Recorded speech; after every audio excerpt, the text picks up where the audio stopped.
Mrs. Beatrice was carefully watching Claudia, her son Filippo's fiancée, who had come to visit her for the first time that day.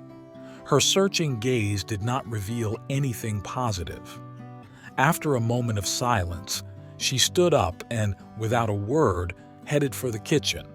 Claudia, taken by surprise, approached Filippo and in an uncertain tone asked him what had just happened. "Your mother seems annoyed. Did I do something wrong?" Before continuing, subscribe to our channel and activate the bell. Filippo tried to reassure her with a forced smile. "Don't worry, Claudia. My mother is always like this at first. When you get to know her better, you'll understand that she is a wonderful person." Claudia wasn't entirely convinced, but she preferred not to reply. She didn't want to hurt Filippo's feelings in any way, even if the atmosphere at home didn't make her feel welcome. "Come, let's go to the living room," Filippo continued. "Lunch is already ready. Come on in." Claudia slowly sat down on one of the elegant chairs that surrounded the enormous living room table. She looked around her, noticing the luxurious details of the villa. They were outside the city, in a large house surrounded by woods and hills. The scent of leaves and wood entered through the open windows, making the environment almost magical. As Filippo headed to the kitchen to check on his mother, Claudia struggled to let go of the uneasiness she felt. She took a deep breath, trying to convince herself that it was only a matter of time. Filippo returned shortly after, carrying a tray of roast meat. The aroma was so intense and delicious that Claudia's stomach growled, reminding her that she hadn't eaten anything all day due to anxiety. "My mother makes the roast using a family recipe that has been passed down through the generations," Filippo said proudly. Claudia nodded, trying to sound enthusiastic. "I can already feel that it's going to be delicious." A few moments later, Beatrice re-entered the room, casting a critical eye around the set table. "Anna!" she exclaimed sharply, addressing the maid. "I asked for white napkins with red flowers and you put blue ones. Change them immediately." The young girl hurried to carry out the order and Claudia watched her in silence, a little surprised by the strict behavior of the hostess. Filippo, trying to lighten the mood, asked, "Mom and Dad? Won't he eat with us?" Beatrice, without even looking at him, answered, "Your father had to go to the factory. He had an emergency. I didn't expect it either on a day off, but business comes first." Then he turned coldly to Claudia. "And your parents? Filippo hasn't told me much about you." Claudia stiffened and lowered her gaze, feeling the weight of that question. "I don't have parents anymore. I grew up with my grandmother." An awkward silence fell on the table until Beatrice answered in a cold and detached tone. "Oh, I understand. And where does your grandmother live now?" "Mom!" Filippo intervened abruptly, visibly annoyed by his mother's insistence. "These are not questions to ask at this time. You were really rude." But Beatrice did not seem to want to give in. "Filippo, I have the right to know everything about the girl you are seeing. I will not accept just anyone in our family." Claudia, deeply hurt by those words, stood up from the table, a lump in her throat. "Excuse me, but I have to go. Thanks for lunch," she murmured as she headed for the exit, trying to hold back her tears. Filippo followed her, worried. "Claudia, wait. Don't go away like that. My mother didn't mean to hurt you."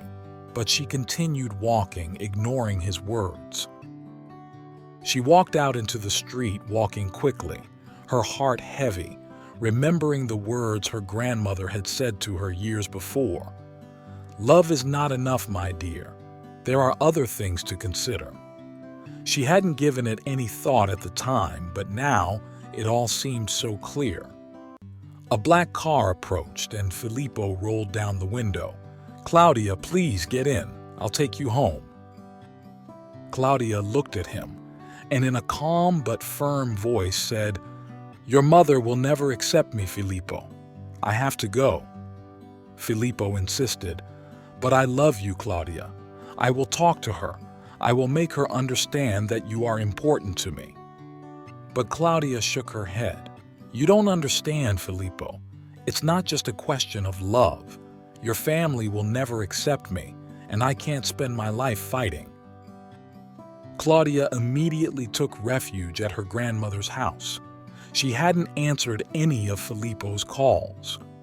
Sitting on the couch, she told her grandmother everything, seeking comfort.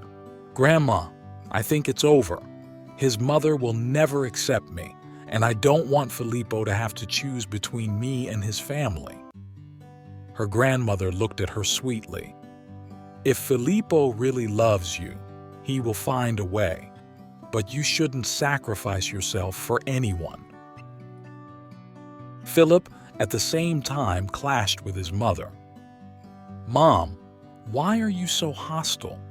Did you marry Dad just because he was rich? What's wrong with Claudia?"